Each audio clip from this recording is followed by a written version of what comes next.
Hi, and welcome to Random Walks in HR with me, Tim Peppers. And I would like to share that I've recently been doing some job interviews. And as part of the interviews, I often get asked, how do you prioritize your work? And I very confidently say, I use the iron triangle of people analytics. And I don't think they know what I'm talking about because I never actually told anyone about this. It's just something that I use in my head with my team and with my stakeholders, but not actually put out there. So, in the hope that future job interviews go a little bit better, I thought, let's talk about what it is. So, the Iron Triangle Project Management is a very standard tool within project management. There's scope, there's cost, there's time, there's trade-offs between those, and one of those trade-offs is quality. There's different versions of this, but essentially what it's used for is to understand that there are trade-offs with any project, and if you have some things that are fixed, like time, like you have to deliver this for, I don't know, the Olympics, then the fixed things will be fixed, and then you'll have to trade off on the other things, such as quality, scope, or it's going to cost you more.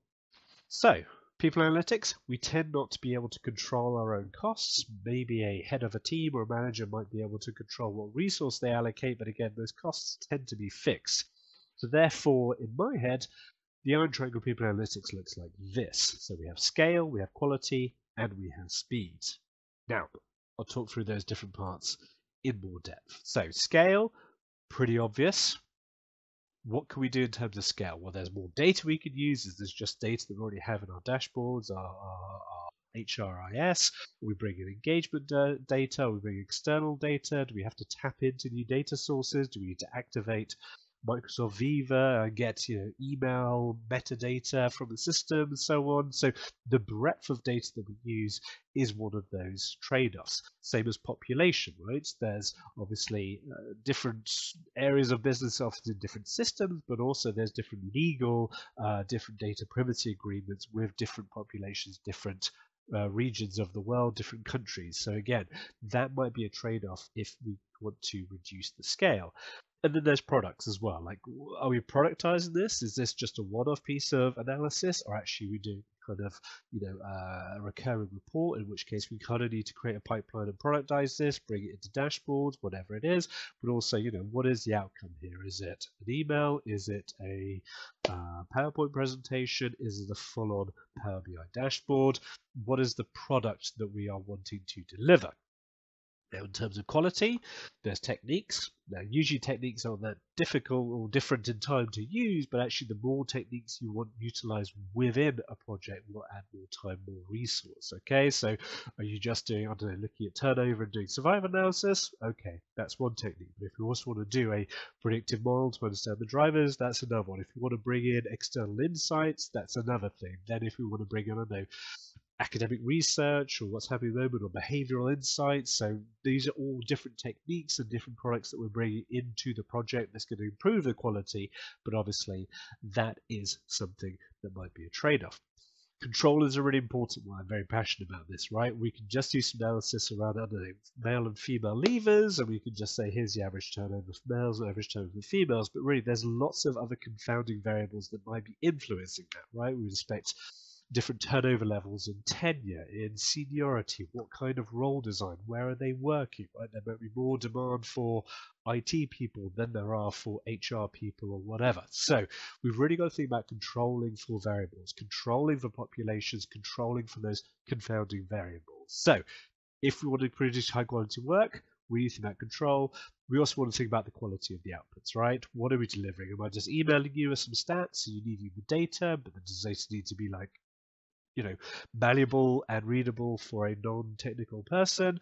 Are we creating a lovely, beautiful PowerPoint that might go up to the CEO at some point? Are we building a dashboard that you can play with or everyone else can have access to, right? So the quality of the output is a huge variable.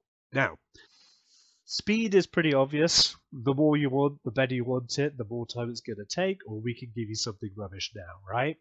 A few tips for speed. First of all, especially if there's lots of products or lots of different populations or lots of data, if speed is the thing that we need to compromise on, think about the cadence. What can I deliver now with the data we have and the population that's ready available? What can we deliver later? When do we build the dashboard after we've done the Excel, after we've done the nice PowerPoint and so on? So building that cadence will help you with the speed because then you're only delivering If speed is fixed, we need something now, then it gives you the ability to prioritize some of the other deliverables. The second one is about reprioritization and deprioritizations, right? If their stakeholders ask you for many things, okay, if this is the priority, then when do we need the other things by? Let's deprioritize those. We can't work on two things at the same time. Even if you're working on things for a different stakeholder, it's not always a bad thing to then look at those two stakeholders and they can decide between themselves where your time lies. Again, a lot of this is about making choices, about the stakeholder making choices, so you're not the bad person who has to say no. Now, what are the choices they can have, the iron triangle? Well, you could have one thing at an incredible level, or you can have two things at a good level, right? That's the thing. You can have something right now. I can email you right now with whatever I have, but that's probably not very good, and also just whatever I have lying around. You can have, two things, so you can have high quality at speed, but we might have to focus on a very specific population. We might just have to use the data that we've already got cleaned and ready to go, or we can have loads of great data and loads of high quality, but it's going to take me a long time. So getting the stakeholders to make these different choices, these different trade-offs, is going to help you prioritize without having to tell the senior stakeholder what you need to do, but also making sure that they're getting the product that they have asked for, right? So they understand the different trade-offs, they understand what their priority is, and then you can deliver to that priority. So that is the iron triangle of people analytics. You have scale, you have quality, you can have speed, you can have two, or maybe you could have one at a very high level. You can't have all three. Anyway, that's my philosophy. It's something that I'm not great at, so if you do have any tips or you have a different model, please do post below or find me on LinkedIn. Otherwise, I hope this hasn't been a complete waste of your time.